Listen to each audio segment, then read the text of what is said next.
Hello friends, আমি দোয়েল আর আমার channel দোয়েলের রন্ধনশালায় সবাইকে অনেক অনেক নমস্কার জানিয়ে আজকের ভিডিওটা শুরু করতে চলেছি।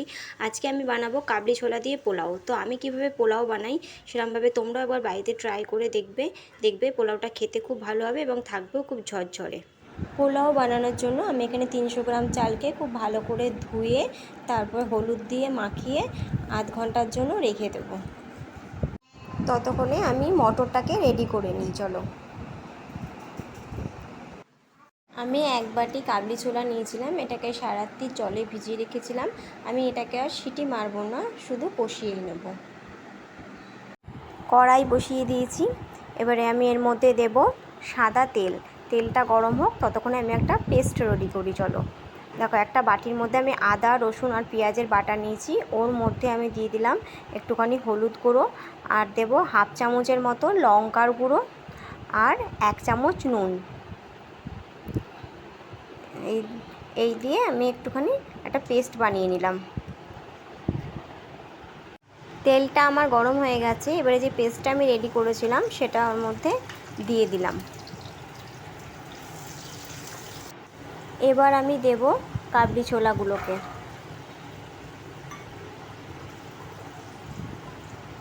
কাবলি ছোলাগুলো দিয়ে একটু নাড়াচাড়া করে এবার আমি দেব ওই মশলা ধোয়া জলটা। মশলা থেকে তেল ছাড়তে শুরু করেছে, আমি এরপর এর মধ্যে অ্যাড করব ওই 1 কাপের মতো জল। কাবলি ছোলা আমাদের রেডি হয়ে গেছে।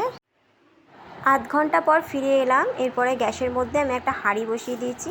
তারপরে হলুদ দিয়ে যে মাখিয়ে রেখেছিলাম যে চালগুলো, সেই চালগুলো এবারে দিয়ে দেবো। তারপরে দেবো 1 চামচ নুন। তারপরে দেবো আমি একটা লবঙ্গ, এলাচ, একটা দারচিনি। এরপর এই চালগুলোকে আমি 70% মতো ফুটিয়ে নেব। তারপর একটু শক্ত শক্ত থাকতে নামিয়ে নেব। ভাতটা আমাদের হয়ে গেছে, এবার এটাকে আমি জল ঝরাতে দিয়েছি। তারপরে একটা থালার মধ্যে সুতির কাপড় পেতে ওই চালগুলোকে ছড়িয়ে দিয়েছি, যাতে আমার পোলাওয়ের চালগুলো খুব ঝরঝরে থাকে।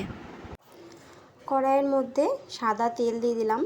তেলটা গরম হলে আমি ওর মধ্যে কাজু আর কিশমিশগুলোকে ভেজে নেব।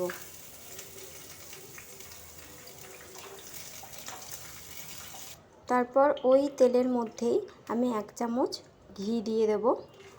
তারপরে একটা গোটা তেজপাতা, দারচিনি, লবঙ্গ আর এলাচ দেব, দিয়ে ভালো করে একটু ভেজে নেব।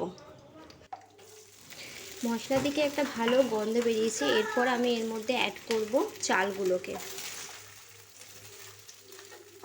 তারপরে দেব কষিয়ে রাখা কাবলি ছোলাগুলোকে। এরপর দেব কাজু কিশমিশগুলো। এরপর দুটো চেরা কাঁচা লঙ্কা আমি দিয়ে দেব।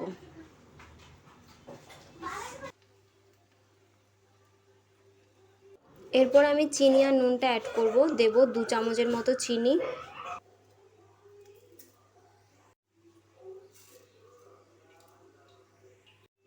আর দেব 1 চামচ নুন, দিয়ে ভালো করে একটু নাড়িয়ে নিতে হবে।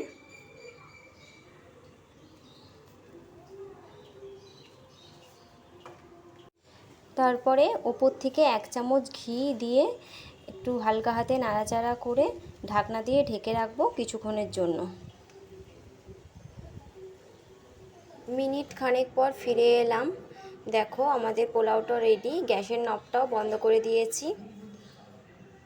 তো চলো, ভিডিওটা কেমন লাগলো? যদি আজকের ভিডিওটা ভালো লাগে তাহলে অবশ্যই আমাকে একটা লাইক করো, কমেন্টস করো, আর যদি নতুন বন্ধু হয়ে থাকো তাহলে আমার চ্যানেলটাকে সাবস্ক্রাইব করো।